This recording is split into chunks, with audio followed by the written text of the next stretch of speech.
شراب پیتے چلے آئے تھے تو اللہ نے قرآن میں آیت نازل کر دی کہ شراب گندی چیز ہے، شیطان کا کام ہے، شراب سے بچو تو تبھی تم کامیاب ہو سکتے ہو۔ صحابہ نے اپنی اپنی شراب کو نکال کے دریا میں پھینک دیا، شراب کے برتنوں کو توڑ دیا۔ یہاں تک کہ کچھ صحابہ شراب کا بزنس کرتے تھے، شراب کا کاروبار کرتے تھے، ان کے پاس لاکھوں کی شراب تھی، ہزاروں کی شراب تھی، انہوں نے ساری شراب کو برباد کر دیا۔ کہا جب شراب حرام ہے تو شراب کا بزنس بھی حرام ہے، شراب کا کاروبار بھی حرام ہے، انہوں نے ساری شراب کو پانی کی طرح بہا دیا۔ میرے پیارے ساتھیوں، ایمان اس کا نام ہے، اللہ کے رسول کی اتباع اس کا نام ہے۔ کوئی ایڈورٹائزمنٹ نہیں کیا گیا، کوئی پرچار نہیں کیا گیا، کوئی ریڈیو پر اعلان نہ ہوا، کوئی مائک میں لاؤڈ اسپیکر میں اعلان نہ ہوا، بس نبی نے ایک اعلان کروا دیا، قرآن کی آیت نازل ہوئی اور اللہ کے نبی نے قرآن کی آیت پڑھ کے سنا دی کہ اللہ کہہ رہا ہے کہ شراب گندی چیز ہے، اس سے بچو۔ اس سے بڑھ کے گندی چیز کیا ہوگی میرے بھائی؟ آج شراب پی کر کے آپ کے گھر میں آتا ہے، زبان سے گندی گندی گالیاں نکالتا ہے، شراب پی کے گھر میں آتا ہے، اپنی بہن اور بیٹی کو بھی گندی گندی باتیں کہتا ہے، شراب پی کر کے گھر میں آتا ہے، اپنے بچوں کے سامنے نازیبا باتیں کرتا ہے، شراب پی کر کے اپنی بیوی کی کمائی کھاتا ہے، شراب پی کر کے اپنی ساری کمائی کو لٹا دیتا ہے۔ اسی لیے حضرت عثمان غنی کہا کرتے تھے ان الخمر ام الخبائث، یہ شراب تو تمام برائیوں کی جڑ ہے۔ جو شراب پی لیتا ہے وہ زنا بھی کر سکتا ہے، جو شراب پی لیتا ہے وہ قتل بھی کر سکتا ہے، جو شراب پی لے گا وہ دنیا کا کوئی بھی نہیں کام۔ تو آپ دیکھیں اللہ تعالیٰ کو کافر پسند ہے۔ آج کافر سے زیادہ مسلمان شراب پی رہا ہے۔ ہم بہار گورنمنٹ کی بات کیا کریں، 1400 سال پہلے ہمارے نبی نے شراب بندی کر دی تھی، مگر آج مسلمانوں کے بڑا فرق شراب۔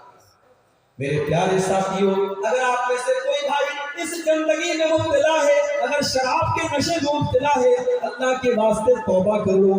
نہیں پتا موت کب آ جائے، کیا پتا شراب کے نشے میں انسان دکھ ہے اور اسی حالت میں دل کی دھڑکن بند ہو جائے، ہارٹ اٹیک ہو جائے اور اسی حالت میں انسان کا انتقال ہو جائے۔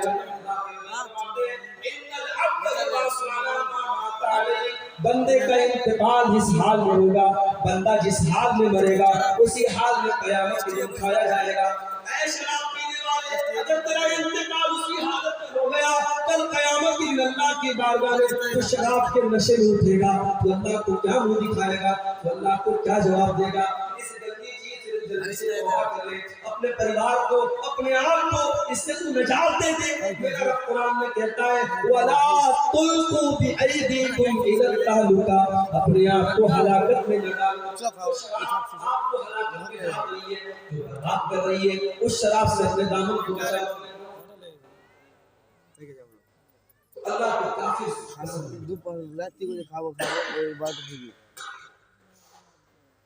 اللہ کو کافی پسند ہے۔ اگر کفر کی حالت میں آدمی مر گیا، انجام کیا ہو؟ اللہ نے فرمایا ان الذين كفروا وماتوا وهم كفار فلن يقبل من احدهم ملء الارض ذهبا، جو لوگ کفر کی حالت میں مر جائیں گے ایمان کی دولت ان کو نصیب نہیں ہوگی۔